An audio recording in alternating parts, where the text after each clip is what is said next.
इस गेटवे के इस YouTube प्लेटफॉर्म पर मैं ललित राठी एक बार फिर से आपका स्वागत करता हूं एक और क्वेश्चन के साथ, जो कि 2022-23 के सेकंड सेमेस्टर में पूछा जा चुका है। क्वेश्चन क्या कह रहा है? Define the relative refractive index difference of an optical fibre and show how it is related to the numerical aperture. तो इसमें पूछा गया है कि रिलेटिव रिफ्रैक्टिव इंडेक्स डिफरेंस क्या होता है, इसका रिलेशन बताइए न्यूमेरिकल अपर्चर के साथ। बेसिकली ये क्वेश्चन आपका 7 नंबर में पूछा जा चुका है, लेकिन हम यहां पर 2 मार्क्स के पॉइंट ऑफ व्यू से यानी कि शॉर्ट में इस क्वेश्चन को डिस्कस करने वाले हैं। अगर डिटेल में पूरा रिलेशन आपका देखना है आपको, तो आप हमारे यूट्यूब चैनल की प्लेलिस्ट पर जाइए, वहां पर यूनिट नंबर 4 की प्लेलिस्ट बनी हुई है, वहां पर जाकर आपको ये क्वेश्चन मिल जाएगा, इसका आंसर आपको वहां पर देखने को मिल जाएगा। तो चलिए हम बात कर लेते हैं इस क्वेश्चन की। तो अगर आप पहली बार चैनल पर विजिट कर रहे हैं तो चैनल को सब्सक्राइब कर लीजिए, बेल आइकन को प्रेस कर लीजिए ताकि सारी वीडियोस के नोटिफिकेशन समय समय पर आपको मिलते रहें, और 5 सेकंड का समय निकालकर आप वीडियो को शेयर भी कर दीजिए ताकि सभी बच्चों तक वीडियो पहुंच सके। तो रिलेटिव रिफ्रैक्टिव इंडेक्स डिफरेंस होता क्या है?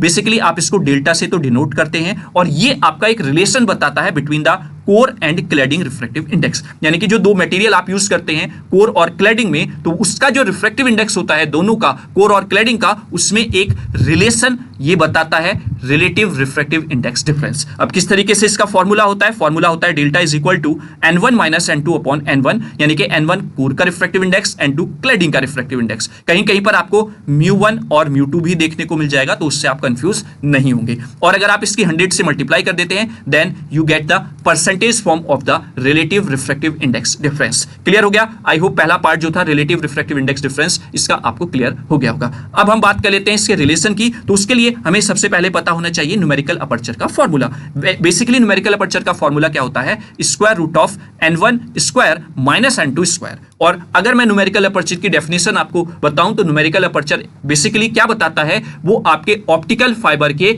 लाइट गैदरिंग कैपेसिटी को बता देता है, यानी कि आपके ऑप्टिकल फाइबर की कितनी कैपेसिटी है लाइट को गैदर करने की, वो न्यूमेरिकल अपर्चर से पता चलता है। तो जब आप इसको अरेंज करते हैं, सॉल्व आउट करते हैं, तो एक रिलेशन यहां पर रिलेटिव रिफ्रैक्टिव इंडेक्स डिफरेंस के साथ आता है। वो क्या है? Na is equal to n1 और स्क्वायर रूट ऑफ 2 डेल्टा। यहां से क्या निष्कर्ष निकलता है? यहां से निष्कर्ष निकलता है अगर डेल्टा की वैल्यू बड़ी है यानी कि हाई आ रही है, तो उसका मतलब न्यूमेरिकल अपर्चर भी क्या होगा? हाई होगा। और न्यूमेरिकल अपर्चर हाई होगा तो बेटर लाइट एक्सेप्टेंस रहेगी किसकी? उस ऑप्टिकल फाइबर की। तो आई होप आपने इस आंसर को एंजॉय किया होगा, और ये आंसर आपको ट्रांसपेरेंट तरीके से बहुत अच्छे से क्लियर हो भी गया होगा कि किस तरीके से आपको यहां पर लिखना है। तो चलिए एक और नए क्वेश्चन के साथ नेक्स्ट वीडियो में मिलेंगे। तब तक के लिए जय हिंद, जय भारत।